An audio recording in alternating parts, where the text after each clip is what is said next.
Bismillah, walhamdulillah, wassalatu wassalam ala rasulillah wa ala alihi wa sahbihi wa man ihtada bihudah. Amma ba'd. Sebagian orang mengandalkan dalil-dalil tentang fadilah la ilaha illallah dan menjadikannya sebagai patokan beramal. Sebagian di antara mereka mengatakan bahwasanya afdalul dzikri la ilaha illallah. Zikir yang afdal adalah la ilaha illallah. Benarkah itu? Benar. Bahwa zikir yang afdal adalah la ilaha illallah. Atas dasar apa? Atas dasar dalil yang sudah kita baca pada episode sebelumnya, bahwa Nabi Musa alaihi salam mendapatkan petunjuk dari Allah subhanahu wa ta'ala tentang zikir dan doa yang afdal, yaitu ucapan la ilaha illallah. Namun di sisi lain ada pernyataan bahwa la ilaha illallah itu hanya ucapan.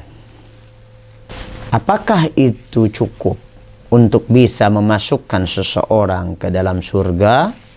Jawabannya adalah tentu tidak. Seseorang dimasukkan oleh Allah Azza wa Jalla atas dasar la ilaha illallah, bukan sekedar ucapannya. Maka tidak bisa diandalkan hanya dengan memperbanyak ucapan la ilaha illallah. Misalnya sehari 100 kali, sehari 1000 kali. Ada yang mewiridkan la ilaha illallah dalam sehari 3000 kali. Dan yakin bahwa dengan demikian dia masuk surga. Saudaraku kaum muslimin yang kami cintai karena Allah, memahami dalil harus lengkap. Banyak dalil terkait dengan fadilah la ilaha illallah.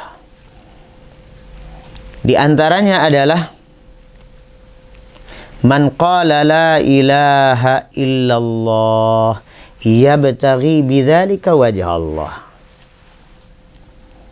Barang siapa yang mengucapkan la ilaha illallah, niatnya apa? Wajah Allah. Ikhlas karena Allah. Berarti ada sisi keyakinan yang ada di dalam kalbu yang mengiringi ucapan tersebut. Ucapannya la ilaha illallah. Kalbunya meyakini. Yakin bahwa memang hanya Allah yang berhak diibadahi. Khalisan min qalbih. Tulus, bersih dari hatinya. Ini ada peran qalbu, bukan hanya peran lisan. Berikutnya adalah bagaimana perilaku orang tersebut. Bagaimana kalau seandainya ucapannya la ilaha illallah setiap hari, dan dia juga yakin bahwasanya hanya Allah yang berhak diibadahi. Tapi dalam perilaku sehari-harinya, datang ke dukun, percaya kepada dukun, memberikan sesajen kepada Nyi Roro Kidul, suka ngalap berkah di kuburan wali, mengagung-agungkan tempat keramat. Ini perilakunya. Maka perilakunya justru menghancurkan ucapan la ilaha illallah yang dia ucapkan setiap hari. Maka harus kita ingat bahwasanya yang dimaksud dengan fadilah la ilaha illallah ini bukan hanya sekedar mengucapnya saja, tetapi harus tulus, ikhlas karena Allah dari dalam hatinya, dan tidak mungkin tulus ikhlas kalau dia tidak yakin. Dan keyakinan tidak akan benar kecuali dengan pemahaman yang benar. Apa pemahaman yang benar tentang la ilaha illallah? La ilaha illallah berarti tidak ada Tuhan yang berhak diibadahi kecuali Allah. Maka kembali kepada bab sebelumnya.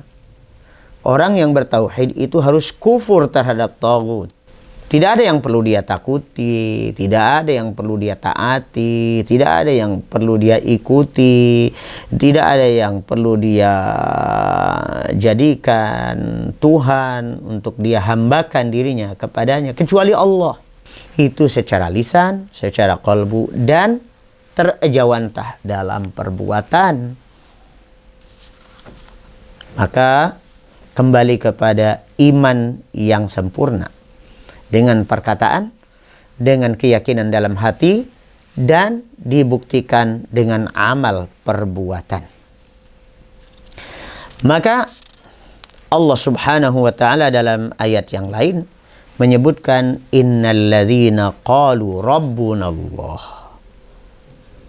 Sesungguhnya orang-orang yang telah menyatakan rabbunallah. Pernyataan rabbunallah ini juga semakna dengan asyhadu alla ilaha illallah Muhammadur Rasulullah. Asyhadu alla ilaha illallah wa asyhadu anna Muhammadar Rasulullah. Rabbunallah. Menyatakan rabbunallah itu adalah tauhidullah.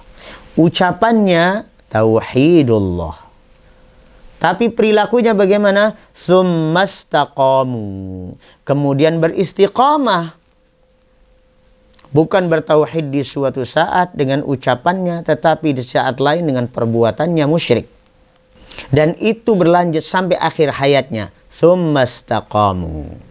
Maka itu yang akan mendapatkan keamanan dan kenyamanan, masuk surga, diharamkan masuk neraka.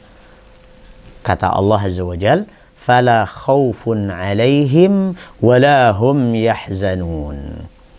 Maka tidak ada yang perlu dikhawatirkan. Aman, nyaman. Tentang nasibnya ke depan, di alam barzakh, di akhirat, aman, nyaman. Wala hum yahzanun. Dan tidak ada yang perlu disedihkan tentang apa yang dia tinggalkan.